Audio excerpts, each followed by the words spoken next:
In rural Montana, Amanda Bennett battles a faceless VA system to secure her autistic grandson, Elijah's dream of studying aircraft mechanics. Haunted by her son Daniel's dying wish to protect Elijah, Amanda faces relentless rejections, buried in paperwork and bureaucracy. Her persistence wavers until a mysterious black SUV arrives, and General Marcus Hale steps out, promising to make it right. As hope flickers, questions linger. Will Elijah finally get his chance? Can Amanda fulfill Daniel's promise? The story teeters on the edge of triumph, leaving readers eager to uncover the resolution of their fight. If Amanda's story of resilience moved you, join us in honoring quiet courage. Like, subscribe, and share our channel to support real stories of sacrifice. Comment your thoughts. Have you faced a similar fight? Let's spark change together. Stay kind, strong, and grateful. Thank you. In the heart of Montana's endless plains, where the wind whispers through fields of golden hay and time seems to linger in the quiet, Amanda Bennett's life was a testament to resilience forged in loss. At 67, her days no longer followed the gentle rhythm of the seasons. Instead, they were defined by a relentless pursuit, driven by a promise that burned brighter than her grief. Her modest farmhouse, tucked in the vast solitude of rural Montana, was both a haven and a battlefield, its walls holding memories of her son, Sergeant Daniel Bennett, and her hopes for her grandson, Elijah. Each morning, as the first light spilled across the horizon, Amanda would pause at the living room mantel, her fingers grazing the triangular case that held Daniel's folded flag. Beside it rested his dog tags, a faded photograph of him in his Marine uniform, his smile both proud and tender, and a leather-bound journal filled with his thoughts. She'd traced the words he'd written for Elijah, his only child. "You're my mission now." Daniel had been 32 when an IED outside Fallujah stole him from them, leaving behind a 5-year-old boy and a mother whose world would never be the same. The knock on her door that day had been a wound that never fully healed, but it also marked the beginning of Amanda's vow to fight for Elijah, just as Daniel had asked. Elijah, now 19, was a quiet soul, tall and gentle, with a mind that worked in ways others often overlooked. Diagnosed with autism as a young child, he shied away from eye contact and preferred the comfort of order over the chaos of attention. But beneath his reserved exterior was a spark, a deep fascination with the mechanics. He could spend hours dismantling a radio, reviving a stubborn tractor, or sketching aircraft engines with a precision that spoke of a dream he rarely voiced: to work on planes, to build something that could soar. Amanda saw his potential, his quiet brilliance, and it fueled her every move. She had discovered a technical college in Billings, Montana, with a program tailored for neurodivergent students, a place where Elijah's unique mind could thrive. The program was approved by the Veterans Affairs, its tuition theoretically covered by Daniel's GI Bill benefits. But the VA's database didn't list the specialized tracks separately, and so it was deemed not eligible. Those words haunted Amanda, repeated in every rejection letter, every phone call that ended in a dead end, every trip to government offices where her pleas were met with averted eyes. Yet she persisted. For Amanda, this wasn't about policy or paperwork. It was about honoring a father's promise to his son, a promise she carried like a sacred charge. Her days were a quiet rebellion against a system that seemed designed to exhaust her. She'd rise before dawn, the coffee pot sputter her only companion as she pored over VA forms, her hands steady despite the ache in her joints. She made calls that went unanswered, sent letters that vanished into bureaucratic voids, and drove hours to offices where her kindness was met with indifference. At 67, she was no stranger to hardship. She'd worked the land, raised a son alone, and buried him too soon. But this fight tested her in ways she hadn't anticipated. In the quiet moments, when Elijah was asleep and the farmhouse was still, doubt crept in. What if she wasn't enough? What if the world refused to see Elijah's worth? She'd push those thoughts away, returning to Daniel's journal, his words a reminder of why she fought. "Promise me you'll fight for him. I need to know he'll be seen." Elijah moved through their home like a gentle shadow, his silences filled with unspoken dreams. Amanda watched him tinker with old electronics, his fingers deft and sure, and her heart swelled with a mix of pride and fear. She imagined him in that college program, surrounded by tools and mentors who understood his mind, building a future that matched his potential. But the VA's rejections threatened to snuff out that vision, and Amanda's hope, though fierce, began to wear thin. Then on a rainy morning when the sky hung heavy with clouds, a black SUV pulled into her driveway. Amanda's breath caught, a flicker of unease mixing with curiosity. A man stepped out, tall and weathered, his uniform pristine despite the drizzle. He removed his hat, his gaze locking with hers in a way that felt like recognition. "Mrs. Bennett," he said, his voice steady and kind, "I'm here to make it right." In that moment, the weight of her battle seemed to lift, if only slightly. The vast quiet of Montana, so long a witness to her struggle, now held a glimmer of hope. Amanda stood on our porch, her heart racing with a fragile optimism, sensing that the tide was turning, that Daniel's promise might finally find its way. Amanda Bennett's heart swelled with hope the day she discovered the specialized neurodivergent learning program tailored for young adults like her grandson, Elijah. Designed for those on the autism spectrum, it promised structure, visual instruction, and hands-on training. Exactly the kind of environment where Elijah could thrive. She could still picture the moment she toured the classrooms, her footsteps echoing in the brightly lit halls. The instructors radiated warmth and expertise, their voices steady as they explained the curriculum. But it was Elijah's reaction that seared itself into her memory. When he stepped into the lab and saw the aircraft engine mock-up, his face lit up with a smile so rare and radiant, it stole her breath. It had been years since she'd seen him light up like that. Years since his quiet world had seemed so full of possibility. For Amanda, that smile was a beacon, a fragile promise of a future where Elijah could find his place. But that hope began to fray when she submitted the enrollment forms. She'd filled them out meticulously, her hands steady despite the ache in her chest, trusting the system to deliver for her grandson. Weeks dragged by without a response, each day stretching her patience thinner. She called the VA hotline, her phone pressed to her ear as she paced her small kitchen, only to be met with endless hold music, then transferred to another department, and finally disconnected. Her frustration simmered, but she refused to give up. She sent follow-up emails, each one more carefully worded than the last, and double-checked her documentation, highlighting the exact clause in the GI Bill that supported non-traditional programs like this one. Still, the void swallowed her efforts whole.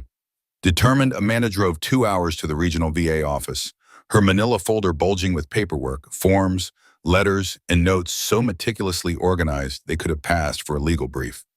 She sat across from a young man in a crisp shirt and tie, his face barely weathered enough to suggest he'd lived through the era of the wars her son Daniel had fought in. His eyes skimmed her documents with a detached efficiency, his fingers flipping pages as if this were just another task on a long list. "I'm sorry, ma'am," he said, his gaze fixed somewhere below her eyes.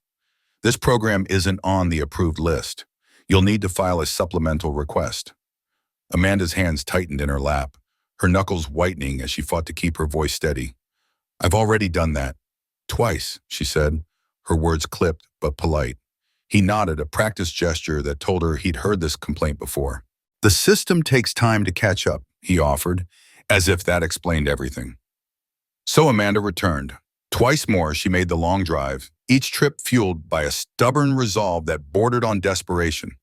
She brought updated forms, letters from doctors affirming Elijah's needs, endorsements from the college's disability services director, and even a note from Elijah himself. His handwriting, careful and blocky, carried a quiet plea. "I want him to go to school here. Please help me." She watched as the young man at the desk barely glanced at it, her heart sinking with the realization that her grandson's words, his rare, deliberate effort to be heard, meant nothing in this sterile office. Each visit ended the same way, with vague promises and no progress. The third time, Amanda sat in her car in the parking lot afterward, her hands gripping the steering wheel as she stared blankly ahead. The weight of it all pressed down on her arm, a familiar ache that felt like returning from a battlefield empty-handed, battered by a system that seemed to care nothing for the sacrifices it was built to honor. Amanda's story wasn't unique, and that was the hardest truth to swallow. Across the country, families of fallen or injured veterans waged their own quiet wars against the VA's bureaucratic maze. The forms 22N990, 2299, 214138 sounded more like cryptic military codes than lifelines for those they were meant to serve.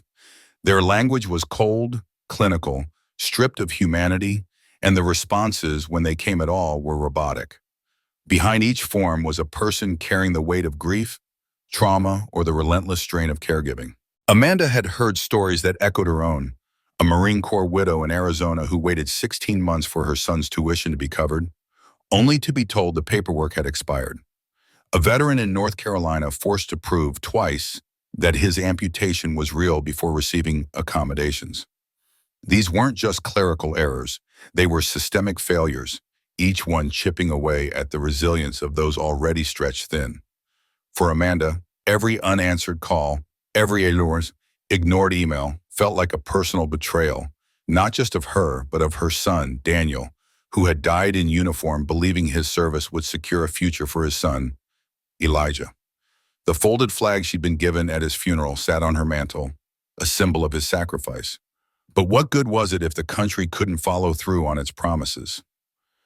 The frustration gnawed at her, a slow-burning anger mixed with grief that kept her awake at night. She started keeping a notebook, not a journal filled with reflections, but a log, a soldier's record of a campaign. Every call, every submission, every minute spent on hold was documented with precision. Called 1:10 p.m., transferred twice, no answer. Left message for regional director, no reply. Faxed form 1995 again, added cover letter. At night, she spread the forms across her dining table like a general plotting strategy, her hands trembling with exhaustion but refusing to stop. These weren't just bureaucratic hurdles. They were trenches, and Amanda was fighting a war she hadn't signed up for. Elijah had always been different, and Amanda had known it since he was a boy. He spoke little, his eyes rarely meeting hers, and when the world overwhelmed him, he'd hum softly, a shield against the chaos. Sudden noises, like a raised voice or a slammed door, could make him flinch, his shoulders hunching as if bracing for impact. But Amanda didn't need words to understand him. She saw the way his eyes followed planes in the sky, his quiet intensity tracking their arcs with a focus that bordered on reverence. Those moments revealed his heart, his dreams, and she'd do anything to help him chase them. The neurodivergent program was more than a school. It was a bridge to a future where Elijah could belong, where his unique mind could find its purpose. Every form she filed, every call she made was a fight for that future. A fight she waged with the same fierce love that had carried her through Daniel's loss. Amanda had learned long ago that the hardest battles weren't always fought on foreign soil. They unfolded in silence, in sterile offices, in endless phone loops, where resilience was the only weapon. She fought not with rifles, but with determination, her love for Elijah fueling every step through the bureaucratic quagmire. Each rejection stung, each delay felt like a wound. But Amanda Bennett was no stranger to hardship. She'd keep fighting because giving up wasn't an option. Not for her, not for Elijah, and not for the memory of the son she'd lost.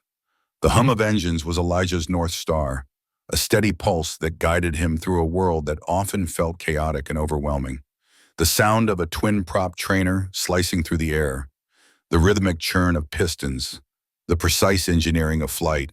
It all spoke to him in a language he understood instinctively, unlike the unpredictable ebb and flow of human interaction. On quiet Saturday mornings, Amanda would load Elijah into her weathered pickup truck, its red paint chipped and faded from years under the Montana sun, and drive him to the edge of the old county airfield. They'd park at the far end of the cracked asphalt lot, climb onto the hood, and sit side by side watching planes claw their way into the boundless sky.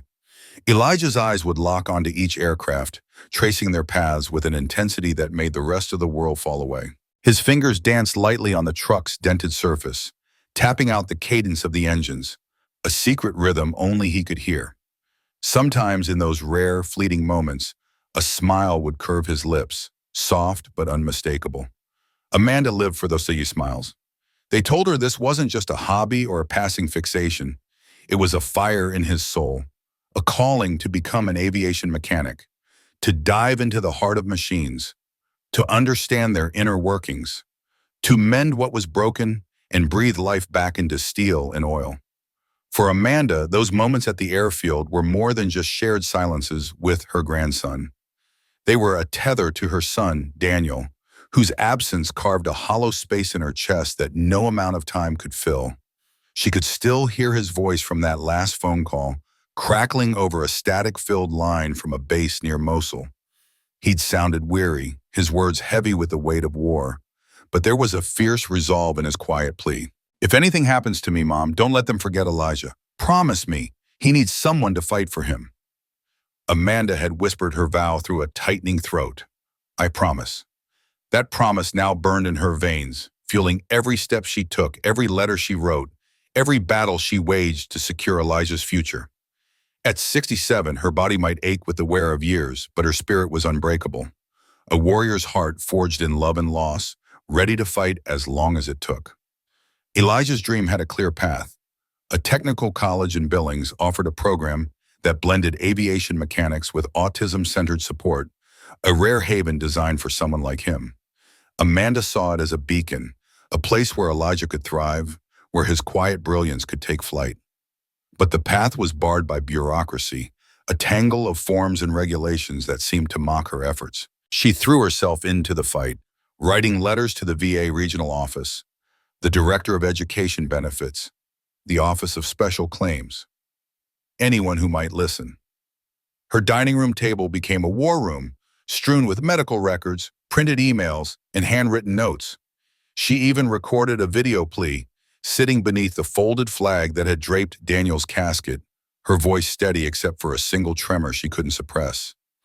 Each rejection letter that arrived was a blow, polite but cold, couched in sterile phrases like, "Program not currently approved for post-9/11 GI Bill funding," or "insufficient documentation." They stung like salt in a wound, each one a reminder that the system Daniel had died serving didn't seem to care about the promise he'd made for his son. Amanda filed every letter in a binder labeled Daniel's Promise, a quiet act of defiance. She wouldn't let them bury Elijah's future in red tape. She couldn't.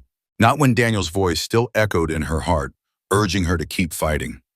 The drive to Billings on that early spring morning felt like a pilgrimage. The road wound through valleys dusted with the last traces of winter, the air sharp with the promise of renewal. Above, the sky stretched wide and clear, a vivid Montana blue that Amanda knew would have made Daniel pause and smile, whispering, "That's home." She drove in silence, her thoughts a tangle of hope and fear, her hand occasionally drifting to rest over Elijah's as he tapped a gentle rhythm against the window. His fingers moved with a precision that mirrored the engines he loved, a quiet symphony only he could hear. Amanda stole glances at him, her heart swelling with pride and aching with the weight of her responsibility. Elijah was 19, but the world often saw him as fragile, defined by his autism rather than his potential.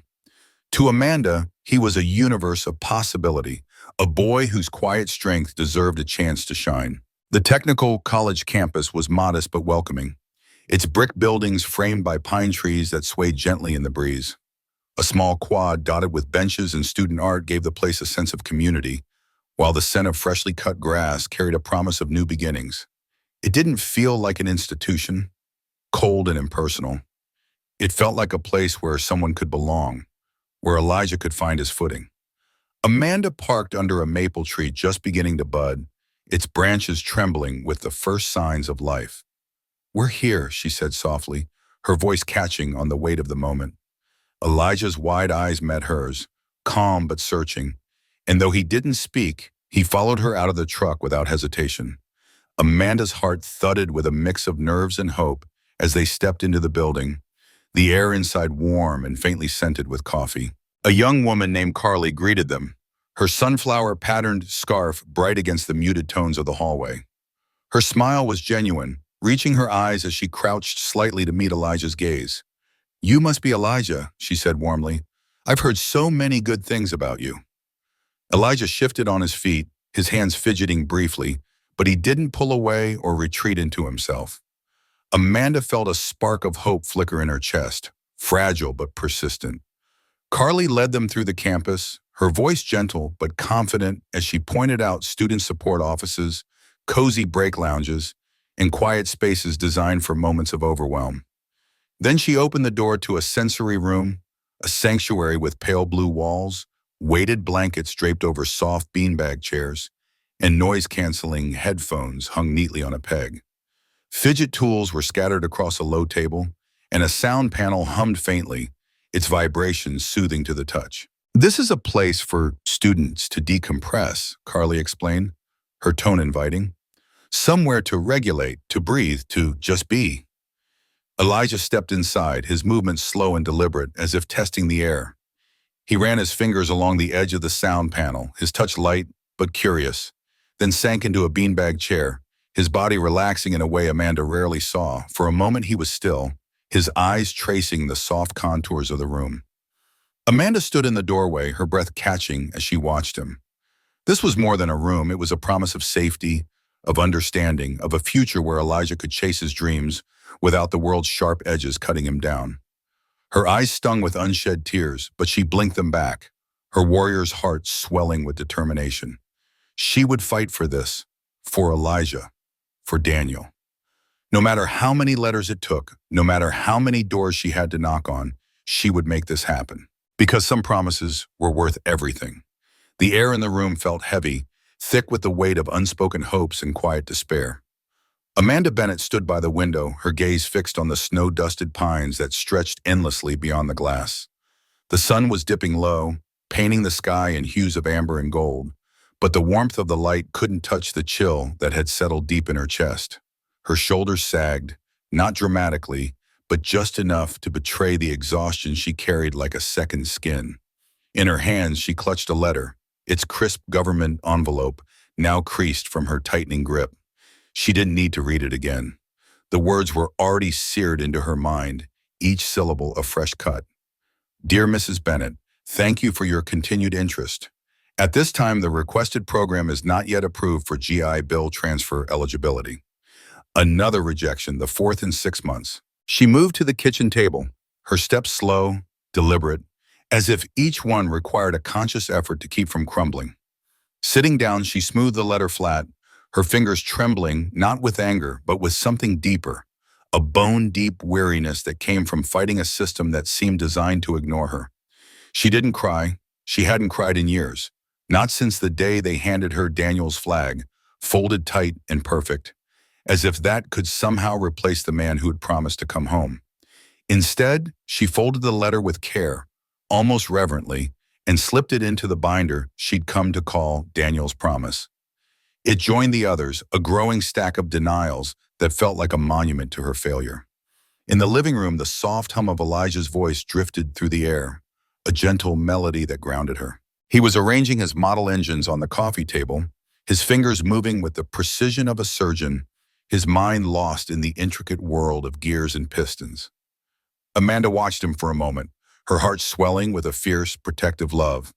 Elijah wasn't invisible, not to her, not to the people who knew him, but to the world beyond these walls. He was just another name on a form, another box that didn't quite fit.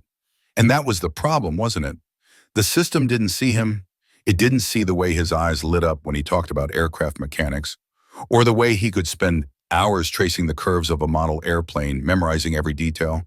It didn't see the brilliance that shone through his autism, or the dreams that burned quietly in his heart. Amanda turned away, her gaze falling on the fireplace.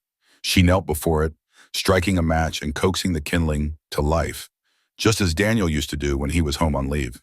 The scent of pine wood filled the room, sharp and familiar, stirring memories of evenings spent laughing together. Daniel's voice warm and steady as he sketched toy helicopters for Elijah in his journal. She reached for that journal now, its worn leather cover soft beneath her fingers. Flipping through the pages, she lingered on the grease stains, the messy handwriting, the notes scrawled in the margins during his deployments. Each mark was a piece of him, a reminder of the man who'd loved his son with a fierceness that defied distance and danger. She stopped at the page she always returned to, the one written just days before his final deployment to Iraq. The words stared back at her, bold and unyielding. "If anything happens to me, promise me he won't be invisible." It wasn't just a request. It was a command, a mission etched into her soul. Amanda sat there, the fire crackling softly, its warmth a faint comfort against the ache in her chest. She closed her eyes, letting the weight of Daniel's words settle over her. She could almost hear his voice, low and steady, urging her to keep fighting, to make sure Elijah's light wasn't snuffed out by a world too rigid to understand him. And in that moment, something shifted. The exhaustion didn't vanish, but it was joined by a spark of resolve, a quiet defiance that refused to let the silence win. She stood, her movements purposeful now, and crossed to the desk where her old laptop sat. The screen flickered to life, casting a pale glow across the room.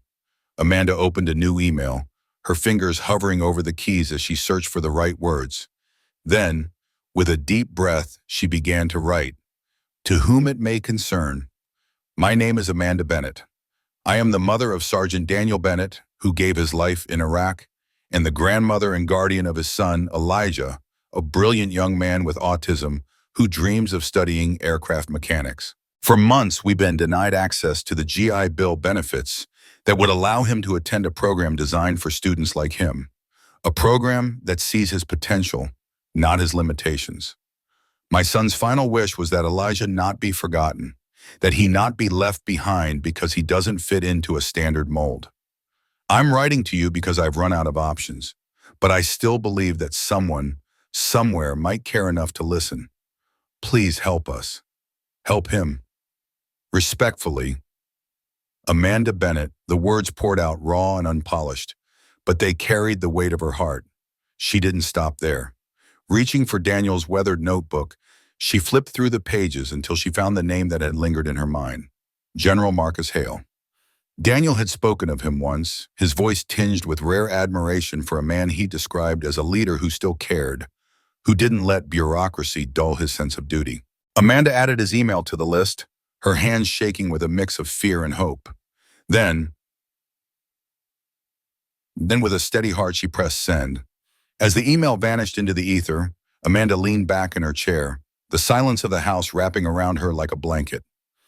Outside, thunder rolled low over the Montana hills, a distant rumble that echoed like artillery across the plains. For the first time in months, she felt the weight of the silence begin to lift, as if the world might finally be ready to listen. Days earlier, Amanda had walked through the halls of a campus that felt different from the others they'd visited. The walls were painted in soft, calming colors, and the light filtered through wide windows, casting gentle patterns on the floor. Carly, the program director, had guided them through the space, her voice warm but tinged with a quiet frustration.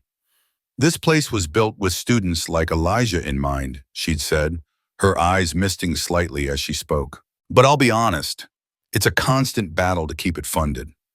Federal support for special needs programs, especially post-secondary ones, is almost non-existent. We rely on grants, donations, anything we can get our hands on. Washington doesn't prioritize this. Amanda had nodded, her throat tight as she absorbed the truth in Carly's words. She felt a surge of gratitude for this woman who fought so fiercely for kids like Elijah, but also a pang of anger at the system that forced her to beg for scraps. It wasn't just the walls or the soft lighting that made this place special. It was the care, the intention behind every detail. Someone had thought about Elijah here, had seen him not as a problem to be solved, but as a person with dreams worth nurturing. That realization had settled over Amanda like a warm embrace, easing the constant knot of worry in her chest. As they'd toured the tech lab, Elijah had paused at a model airplane, his fingers tracing its curves with a reverence that made Amanda's breath catch. His lips had curled into a faint smile, a rare glimpse into the joy that lived beneath his quiet exterior. Amanda had tucked that image deep into her heart, a fragile spark of hope that refused to fade. For the first time in years, she hadn't felt like she was fighting alone. She'd felt like they belonged, really belonged, in a place where Elijah's brilliance could shine. That memory carried her now as she sat in the quiet living room, the fire's glow dancing across the walls. The thunder outside grew softer, but the resolve in her heart burned brighter. She glanced at Elijah, still humming softly as he arranged his engines, and felt a moment of clarity. This was her mission now, just to honor Daniel's promise, but to carve out a future where Elijah could soar. And no matter how long it took, she wouldn't stop fighting until that future was his. The rain battered the kitchen windows in uneven torrents, a restless rhythm that echoed the turmoil churning inside Amanda Bennett. She stood at the sink, her hands moving mechanically as she dried a plate, each swipe of the cloth a deliberate act to anchor herself against the storm raging in her heart. Grief, frustration, and a stubborn flicker of hope wrestled within her, their weight as familiar as the worn dish towel in her grip. The world outside was a blur of gray, but when headlights sliced through the deluge, painting fleeting arcs across the living room wall, her breath caught. The sight of a black SUV with tinted windows pulling onto her gravel drive sent a jolt of unease through her. Out here, in this quiet corner of the world, visitors were rare, especially in weather like this, and especially in a vehicle that screamed authority. In the living room, Elijah sat cross-legged on the rug, his small frame hunched over a dismantled toy engine. His brow furrowed in concentration, nimble fingers piecing together gears and screws with a precision that belied his age. He was oblivious to the tension that had seized the room, lost in a world where mechanical puzzles offered solace from the chaos of loss. Amanda's heart ached as she glanced at him, his focus a fragile shield against the void left by his father. She set the plate down, her movements slow, as if delaying the inevitable, and stepped toward the door. Through the rain-streaked glass, she saw a tall figure emerge from the SUV. The man moved with a measured grace, his military coat cutting a sharp silhouette against the storm. Each step he took was deliberate, heavy with the weight of someone who had walked through battlefields and borne witness to grief. Amanda's pulse quickened as she opened the door, the cold rain spitting past the threshold. The man removed his hat, tucking it under his arm with practiced ease, his face half-shadowed but resolute. "Mrs. Bennett?" His voice was deep, steady, carrying the calm of someone who had faced far worse than a downpour. "I'm General Marcus Hale. I received your email." Amanda's lips parted, but shock stole her words. Her mind raced. Her email, a desperate plea sent weeks ago into the void of bureaucracy, had reached this man. Her hands trembled as she gestured him inside, the warmth of the living room's crackling fire a stark contrast to the chill clinging to his coat. General Hale stepped in, his eyes sweeping the room with quiet reverence. They lingered on the mantel, where photographs told a story of love and loss. Daniel in his crisp uniform, his grin wide and proud. Elijah, barely a toddler, perched on his father's shoulders, giggling under a too-big cap. And the folded flag encased in glass, a silent testament to sacrifice. The general nodded once, a gesture so subtle yet so heavy with understanding that Amanda felt her throat tighten. "Please have a seat," she managed, her voice thin, fraying at the edges. She gestured to the kitchen table, its surface scarred from years of family meals and late-night worries. The general sat with the careful poise of a man accustomed to carrying the weight of decisions that altered lives. Amanda took the chair across from him, her fingers twisting the corner of a napkin until the fabric threatened to tear. The words she'd rehearsed so many times in her head felt inadequate now, but she forced them out, her voice halting at first, then gaining strength as the dam of her emotions broke. She spoke of Elijah, his quiet brilliance, his dreams of flight, his determination to honor his father's legacy through the neuroaeronautics program at Billings Technical College. She spoke of Daniel, whose promises to his son echoed in her memory, each one a vow she was desperate to keep. She recounted the endless maze of bureaucracy, the VA's labyrinth of forms, the rejections, the hollow assurances that led nowhere. Her voice grew sharp, worn thin by months of carrying a burden too heavy for one person. Every word was a release, a plea, a cry for someone to see the boy in the next room, to understand what this chance meant to him, to them. General Hale listened, his silence a steady presence. Not once did he interrupt, nor did he glance at his watch or ask for clarification. His eyes, calm and unwavering, held hers, and in that gaze Amanda felt something she hadn't in months, the sense of being truly heard. When she finished, her chest heaving with the effort of unburdening her soul, the room fell quiet, the only sound the relentless patter of rain against the windows. Then with a deliberate motion, the general reached into his coat and pulled out a slim black phone. He scrolled briefly, his expression unreadable, before placing a call. "This is General Hale," he said, his voice firm, cutting through the static of the storm. Get me the director of program approvals. A pause, then, no, I don't care if it's after hours. This can't wait. Amanda's heart pounded as she watched, her mind struggling to process the moment. You're going to approve the Elijah Bennett case, effective immediately. No more delays, no more excuses. Another pause, his jaw tightening. This isn't a request, it's an order. He ended the call with a press of his thumb, the finality of the gesture reverberating in the quiet room. He turned to her, his eyes softening but no less resolute. Sometimes, he said, his voice low, carrying the weight of years spent navigating systems and souls, the system forgets who it's supposed to serve. I haven't. In that moment, something shifted within Amanda. The storm outside roared on, but inside her, the crushing weight of despair began to lift, replaced by a fragile, flickering hope. 2 days later, a letter arrived, not in the usual VA envelope, but on crisp, official stationery, delivered by certified mail. Amanda's hands shook as she opened it, her eyes scanning the words she'd scarcely dared to hope for. Dear Mrs. Bennett, your request has been reviewed and approved under executive authority. Elijah Bennett's enrollment in the neuroaeronautics program at Billings Technical College is fully authorized under post-9/11 GI Bill coverage, effective immediately. She read it 3 times, each pass anchoring the reality of it in her heart. Relief flooded her, mingling with disbelief as tears blurred the ink. That same day her phone rang. It was Carly from the college, her voice trembling with excitement. Amanda, we got the confirmation. The VA called us directly. We've never seen anything like this before. Her laughter was a mix of awe and relief. They didn't just approve Elijah's program, they flagged it for permanent listing on the Federal Register. Amanda, what you fought for, it's not just for Elijah. It's going to change things for so many others. Amanda stood in her kitchen, the letter clutched in her hand, Elijah's laughter drifting from the living room where he tinkered with his toy. The storm outside hadn't stopped, but for the first time in months, the thunder in her heart began to fade.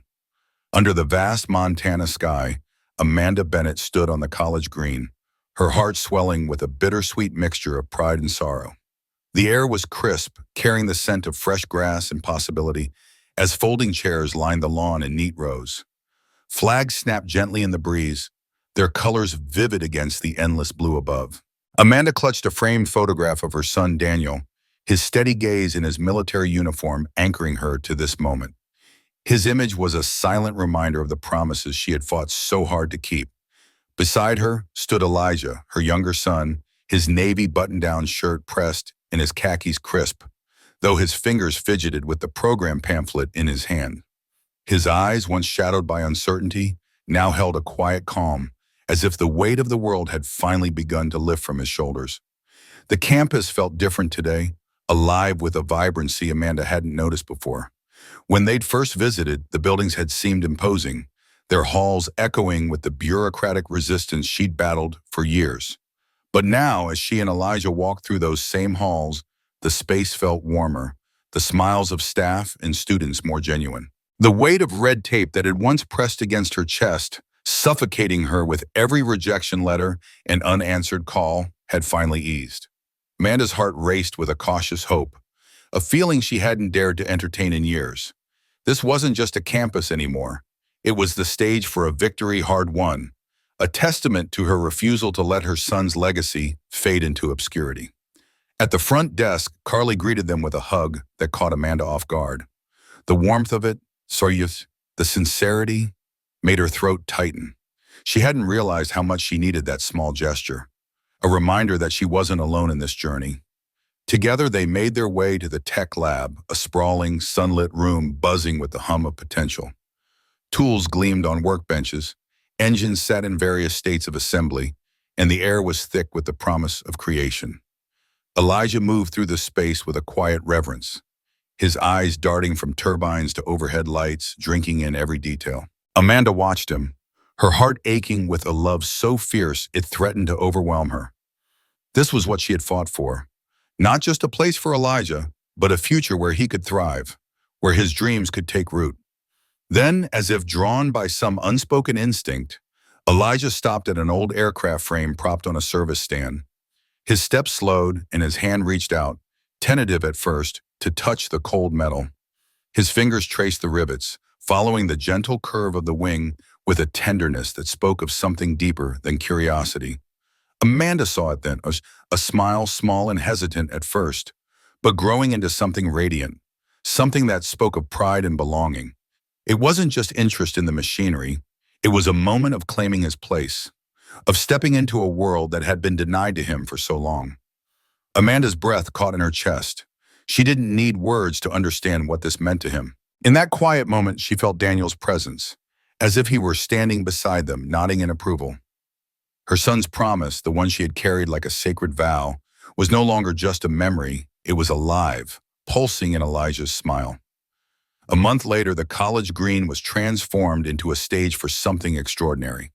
The crowd gathered under a large white canopy, faculty, students, veterans, and community members, all drawn together to witness the birth of something rare. The neuroaeronautics program, once a modest pilot project that had operated in the shadows, now carried a new name, the Daniel Bennett Initiative. Amanda stood near the front, her hands trembling as she held Daniel's photograph close. His eyes in the image were steady, his posture radiating the quiet confidence that had defined him. She felt that same strength now, coursing through her, mingling with the grief that would never fully leave her. Elijah stood beside her, his shoulders relaxed, his gaze fixed on the horizon. The pamphlet in his hand was slightly crumpled from his nervous tapping, but his face was serene, as if he too could. Hospitable, the college director took the microphone first, her voice steady but thick with emotion. Today, she began, we celebrate more than a new academic program. We honor a family's unwavering determination, a mother's relentless fight, a veteran's sacrifice, and a young man's boundless potential. This is about ensuring that those who have served are never rendered invisible by the systems they fought for. Her words hung in the air, heavy with meaning, and Amanda felt a lump rise in her throat. The director's voice cracked slightly, betraying the depth of her own investment in this moment. She wasn't just speaking to the crowd, she was speaking to Amanda, to Elijah, to the memory of Daniel. Next came the director of Veteran Affairs, who had flown in specifically for this occasion. His presence alone was a testament to the weight of what they were celebrating. This program, he said, his tone measured but resolute, stands as proof that bureaucracy doesn't always triumph. When people stand up, when they demand fairness and dignity, we listen. And sometimes, we change. His words were a balm to Amanda's weary heart, a validation of the countless nights she'd spent writing letters, making calls, and filling out forms, refusing to let her son's sacrifice be forgotten. Each word felt like a small victory, a recognition of the battles she'd fought in silence. Finally, General Hale stepped forward, his full uniform gleaming under the midday sun, the silver stars on his shoulders catching the light. He carried no script, no prepared remarks. His voice was calm, steady, and carried the weight of authority earned through years of service. This is about promises kept across generations, he said, his eyes sweeping the crowd before settling on Amanda and Elijah. Daniel Bennett kept his promise to this country.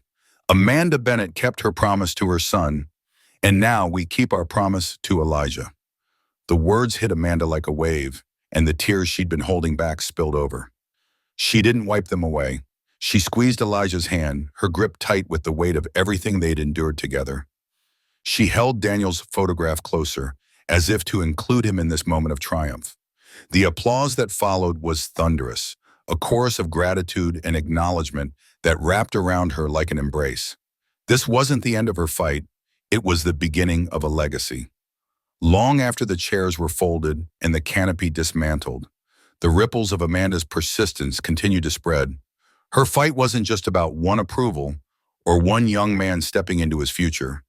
It was about what happens when ordinary people refuse to be silenced, when they choose to keep showing up despite every reason to give up. Amanda had never thought of herself as brave, but courage isn't always loud or flashy. It lives in the small, daily acts of resilience. The letters sent, the calls made, the forms filled out again and again, even when exhaustion threatened to break her. Those acts didn't make headlines, but they changed lives. Amanda's story was a testament to the power of persistence, a reminder that even in the face of a system that seemed unyielding, one person's resolve could carve out a path for others to follow. And as Elijah stood in that tech lab, his fingers tracing the rivets of an aircraft frame, Amanda knew that her fight had been worth it, not just for her son, but for the countless others who would walk through those doors, their dreams no longer deferred. Amanda Bennett's promise. In a world where promises can feel as fragile as autumn leaves, Amanda Bennett stood firm, her heart tethered to a vow made in the quiet of a life now gone. The absence of her husband Daniel was a constant ache, a shadow that lingered in the empty spaces of their home, in the chair untouched at the kitchen table, in the dreams they had woven for their son, Elijah. Yet that same grief was her fuel, a fire that refused to let bureaucracy snuff out the future Daniel had died believing in. She knew the numbers. A 2024 VA report revealed that over 28% of GI Bill claims for dependents were delayed, tangled in clerical errors or misclassifications. Thousands of families, widows, single parents, caregivers, were left adrift, waiting for benefits earned through blood and sacrifice. Amanda refused to let that be her son's story. Her resolve took shape in letters to local newspapers, each word a piece of her heart laid bare. She wrote not for recognition, but to carve a path through the wilderness of red tape for others. Her first op-ed, Paperwork Shouldn't Bury a Promise, published in the Billings Gazette, was a quiet cry that echoed far beyond her small town. 3 regional papers carried her words, and soon emails poured in from strangers across the country. "Your story gave me the strength to keep going," one read. "I thought I was the only one," another confessed. Each message was a thread, weaving a tapestry of shared struggle and hope. Amanda felt the weight of their trust and answered it with action. She began compiling a guide, a roadmap to navigate the VA's labyrinth of rules. Every call to a VA office, every night spent decoding policy jargon, was a step toward honoring not just Elijah, but every family caught in the system's grip. She found allies in Carly, a fellow advocate with a fierce heart, and General Hale, a retired officer who knew how to bend bureaucracy without breaking. Together, they pushed for small policy shifts, adjustments that would allow non-traditional programs to qualify for GI Bill benefits. Amanda understood that true heroism doesn't always glitter. It's the dogged refusal to let a folded flag become a forgotten promise. It's the quiet fight to ensure no one's worth is erased by a faceless system. Her work became a lighthouse for those too tired to speak, a signal for those still straining to be heard. And slowly, the system began to bend. On a spring morning, Amanda stood outside a classroom, bathed in the golden glow of a campus alive with promise.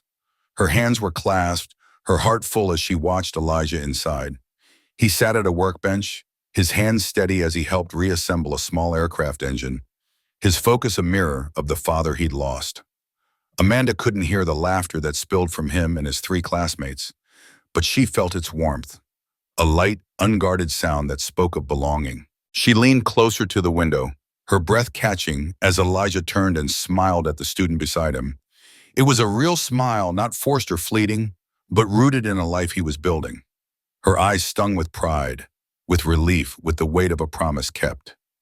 Above, an American flag danced in the breeze, its shadow stretching across the brick wall toward the classroom. The stripes seemed to reach for Elijah, a reminder that the sacrifices made under that flag still mattered.